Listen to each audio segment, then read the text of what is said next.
सिंधु गुजरात मराठा द्राविड उत्कल गंगा विंध्य हिमाचल यमुना गंगा उच्चल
ಎಲ್ಲ ಆಟೋ ಸಂಘದ ಚಾಲಕರು ಸದಸ್ಯರು ಮುಂಬೈನ ಕೂತಿರುವಂತಹ ಹಿರಿಯರು ಎಲ್ಲರಿಗೂ ಒಟ್ಟಾರೆಯಾಗಿ ಸ್ವಾಗತವನ್ನು ಕ್ರಿಯಾಶೀಲ ಪ್ರಾರ್ಥನೆ.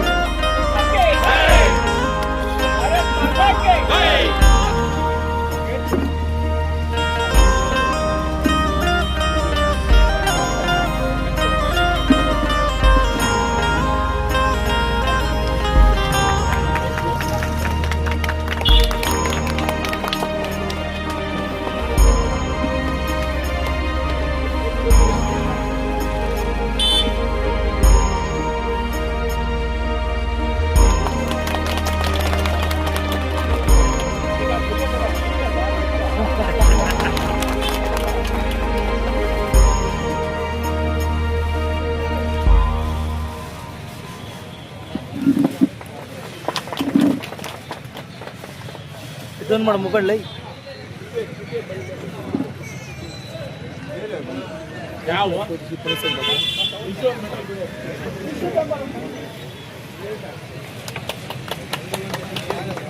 ನಮ್ಮ ಕಾರ್ಯಕ್ರಮ ಭಾರತ ಸ್ವಾತಂತ್ರ್ಯದ 80ನೇ ವರ್ಷದ ಸ್ವಾತಂತ್ರ್ಯೋತ್ಸವದ ಶುಭಾಶಯಗಳು. ವೇದಿಕೆ ಮೇಲೆ ಆಸೀನರಾಗಿರುವ ಬೇತಮಂಗಲ ಪೊಲೀಸ್ ಠಾಣೆಯ ಸಬ್ ಇನ್ಸ್ಪೆಕ್ಟರ್ ತ್ಯಾಗರಾಜ್ ಅವರ, ನಮ್ಮ ಮಾಸ್ಟರ್ ಆದ ವೆಂಕಟೇಶ್ವರ ಮಾಸ್ಟರ್, ಮತ್ತೆ ಇಲ್ಲಿ ನಿವೃತ್ತ ಸೈನಿಕರು ವಿನಾಯಕಲ್ ಅವರು, ಅಖಿಲ್ ಅವರು, ರಾಮಚಂದ್ರ ಅವರು, ಕೋದಂಡಪ್ಪ ಅವರು, ಹರಿಯವರು, ಆಮೇಲೆ ಶ್ರೀನಿವಾಸ, ಮತ್ತು ನಮ್ಮ ಹಿರಿಯ ಪತ್ರಕರ್ತರಾದ ಶ್ರೀನಿವಾಸ ಮೂರ್ತಿಗಳು, ಹಾಗೂ ಎಲ್ಲ ಆಟೋ ಚಾಲಕರು, ಹಾಗೂ ಎಲ್ಲ ಸಾರ್ವಜನಿಕರು ಮತ್ತು ಮಾಧ್ಯಮ ಮಿತ್ರರು. ಏನಂದ್ರೆ, ಈಗ ನಮಗೆ ಸ್ವಾತಂತ್ರ್ಯ ಬಂದು 80 ವರ್ಷ ಆಗಿದೆ. ಎಲ್ಲ ರೀತಿಯ ಸ್ವಾತಂತ್ರ್ಯ ಕೊಟ್ಟಿದೆ. ಈಗ ನಾವು ಬೇರೆ ಕಾರ್ಯಕ್ರಮಗಳಿರೋದ್ರಿಂದ ನಾನು ಬೇಗ ಭಾಷಣ ಮುಗಿಸ್ತೀನಿ. ಈ ನಮ್ಮ ಸ್ವಾತಂತ್ರ್ಯ ಎಷ್ಟು ಕಷ್ಟಪಟ್ಟು ಎಷ್ಟೋ ಜನ ಹುತಾತ್ಮರಾಗಿ, ನಮ್ಮ ಹಿರಿಯರು ಹುತಾತ್ಮರಾಗಿ ನಮಗೆ ಇದು ಬ್ರಿಟಿಷರಿಂದ ಸ್ವಾತಂತ್ರ್ಯ ತಂದುಕೊಟ್ರು. ಆ ಸ್ವಾತಂತ್ರ್ಯವನ್ನು ನಾವು ಒಳ್ಳೆ ರೀತಿಯಿಂದ ಉಪಯೋಗಿಸ್ಕೊಂಡು ದೇಶದ ಅಂದರೆ ನಮ್ಮ ಭಾರತ ದೇಶದ ಸರ್ವತೋಮುಖ ಅಭಿವೃದ್ಧಿಗೆ ಬಳಸ್ಕೊಳ್ಬೇಕಂತ ನಾನು ಈ ಸಮಯದಲ್ಲಿ ಹೇಳ್ತಾ, ಎಲ್ಲ ನಮ್ಮ ದೇಶದಲ್ಲಿರುವ ಎಲ್ಲ ಜಾತಿಗಳು, ಎಲ್ಲ ಧರ್ಮದವರು, ಎಲ್ಲ ನಮ್ಮದು ಒಂದೇ ರೀತಿಯಲ್ಲಿ ಜೀವನ ಮಾಡಬೇಕಂತ ಹೇಳ್ತಾ ಈ ಸಂದರ್ಭದಲ್ಲಿ ಕೊಡ್ತಾ, ನಮ್ಮ ದೇಶದ ಹಿರಿಮೆ ಏನಂದ್ರೆ ವಿವಿಧತೆಯಲ್ಲಿ ಏಕತೆ. ನೂರಾರು ಸಾವಿರಾರು ಜಾತಿಗಳಿದ್ರೇನು, ಬೇರೆ ಬೇರೆ ಪಂಗಡಗಳಿದ್ರೇನು, ಬೇರೆ ನಮ್ಮ ಭಾಷೆ ನೂರಾರು ಭಾಷೆಗಳಿದ್ರೇನು ಸಹ ನಾವು ಒಗ್ಗಟ್ಟಿನಿಂದ ಬಾಳ್ತಾ ಇದ್ವಿ. ಇನ್ನು ಮುಂದೆನೂ ಬಾಳಬೇಕಂತೇಳಿ ಈ ಸಂದರ್ಭದಲ್ಲಿ ಹೇಳ್ತಾ ನನ್ನ ಭಾಷಣ ಮುಗಿಸ್ತೀನಿ. ಜೈ ಹಿಂದ್, ಜೈ ಕರ್ನಾಟಕ. ಎಸ್ ಸಾಹೇಬ್ರು 2 ನಿಮಿಷ 2 ಮಾತು. ಸ್ವಾತಂತ್ರ್ಯೋತ್ಸವ ಅಲ್ವಾ, ಸ್ವಾತಂತ್ರ್ಯ ಮಾತಾಡಲಿ. ಎಲ್ಲರಿಗೂ ನಮಸ್ಕಾರ. ಎಲ್ಲರಿಗೂ 80ನೇ ವರ್ಷದ ಸ್ವಾತಂತ್ರ್ಯ ದಿನಾಚರಣೆಯ ಹಾರ್ದಿಕ ಶುಭಾಶಯಗಳು. ಸೊ ಎಲ್ಲರೂ ಈ ಒಂದು ದಿನವನ್ನು ಬಹಳ ವಿಜೃಂಭಣೆಯಿಂದ ಆಚರಣೆ ಮಾಡ್ತಾ ಇದ್ದೀವಿ. ಇದರ ಉದ್ದೇಶ ಇಷ್ಟೇ, ನಮ್ಮ ಹಿರಿಯರು, ನಮ್ಮ ಸ್ವಾತಂತ್ರ್ಯ ಹೋರಾಟಗಾರರು ಯಾವ ಉದ್ದೇಶಕ್ಕಾಗಿ ನಮಗೆ ಸ್ವಾತಂತ್ರ್ಯವನ್ನು ತಂದುಕೊಟ್ಟರು, ಅವರ ಶ್ರಮ, ಅವರ ಪಟ್ಟಂತಹ